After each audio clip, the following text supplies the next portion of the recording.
Guys, Joe McDonough back here for MyMMAnews.com. I'm joined by El Jefe himself, Mr. Jeff Molina. Jeff, how's it going, man?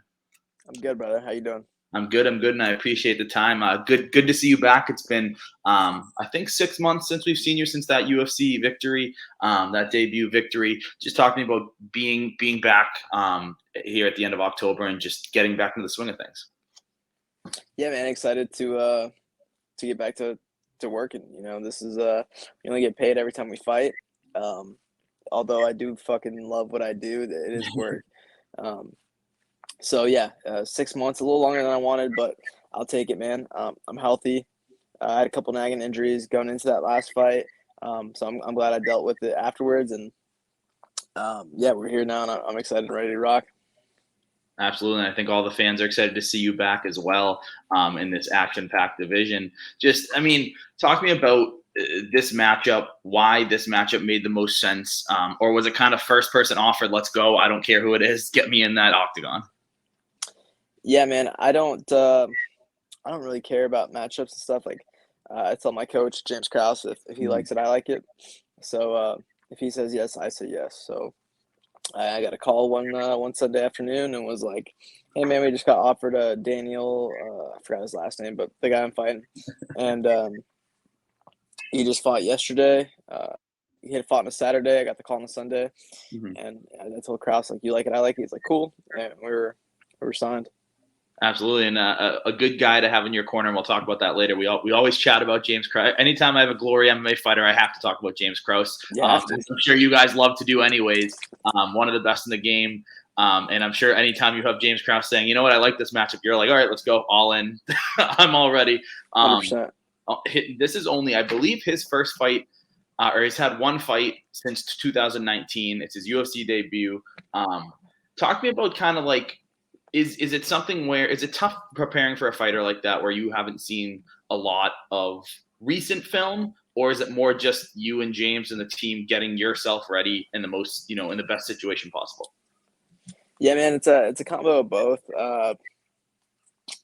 Yeah, I kind of let coaches handle the film study. I of course watch film, but I'm not too religious with it. We found what we needed with this guy. I felt like my last opponent.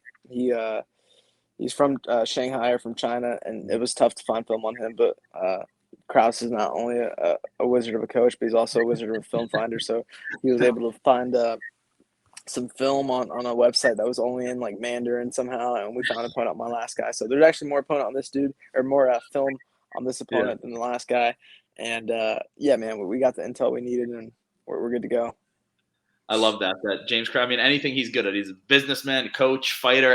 Just throw Does it in all. Jack of all technological trades, man. genius, yeah, tracker, whatever. Throw anything at him. Just add it to the titles on the UFC broadcast.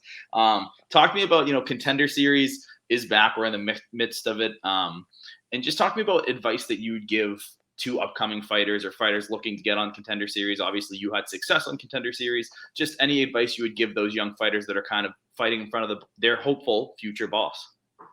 Yeah, man. Contender Series is it's different, fighting in an empty Apex. And when I fought there, it was like prime COVID, so like there was only like 5 people in there. Now they're letting like a little more fans and stuff in there, but it's definitely different. Just focus on what you can control, man. You can't control having fans there or not. You can't control the volume in there. Like you could hear a pin drop when I fought in there, man. Like you could hear everything. This fight game is crazy on its own, and then you throw a pandemic on top of that, and all these variables that come with fighting, injuries and sacrifices, and coaches catching COVID, and Yeah, yeah. all sorts of things, man. So my advice would just be stay the course and focus on what you can control. Um, as far as the process itself of Contender Series, man, it's just another fight. Um, for me, like I built this all in my head that the UFC was going to feel super different. That Contender Series was going to feel super different, Mm-hmm. and both my debut and Contender Series just felt like another fight. They felt like the fights I had on the regional scene, the fights, my kickboxing fights when I was 15 years old, at fighting in shitty bars. Like it was the same nerves, it was the same emotions. It doesn't matter who you're fighting in front of, man. Whether it's fucking Can I curse on here? Sorry, I'm cursing a Yeah, lot. no, absolutely.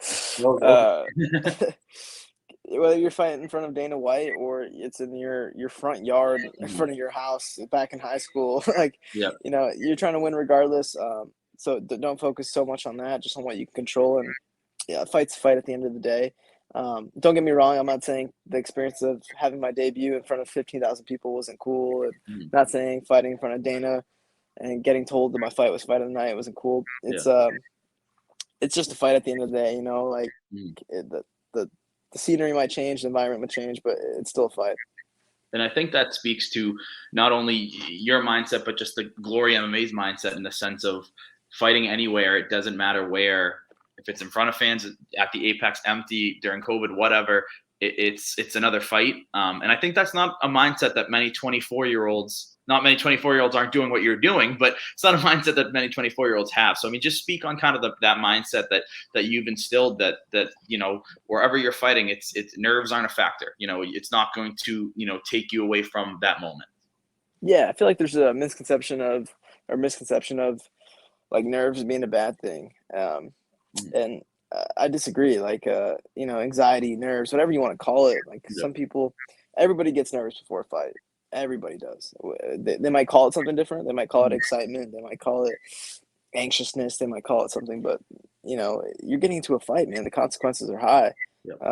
on both ends. So, this wasn't something that was developed overnight. This is something I've dedicated the last 10 years of my life to. So that's kind of where the mindset comes from. But yeah, man, nerves aren't a bad thing. They can be, they can be if you make it that way. But Mhm. it's just about dealing with it. And everyone's different. Some people.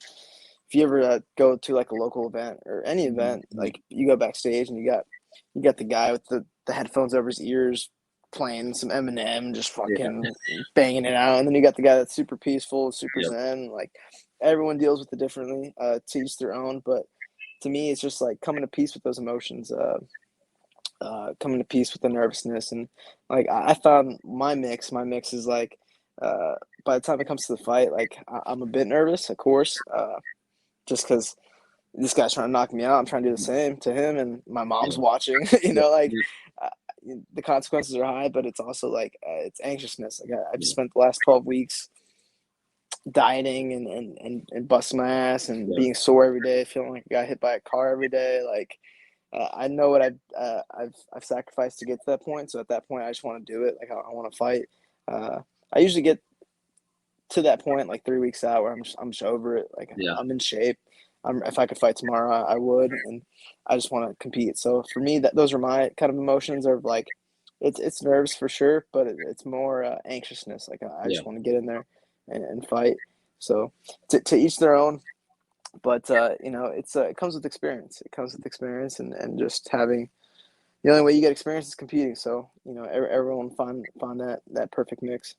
Absolutely. And one thing that I've noticed when, being a media member, walking backstage and, to interview winners and things like that, is another thing is some fighters are super into watching the fights before their fight. Like, if they let them go into the crowd and watch it, they're watching it. Some other fighters are like, turn the TV around. I don't even want to see it. And I always find that super interesting.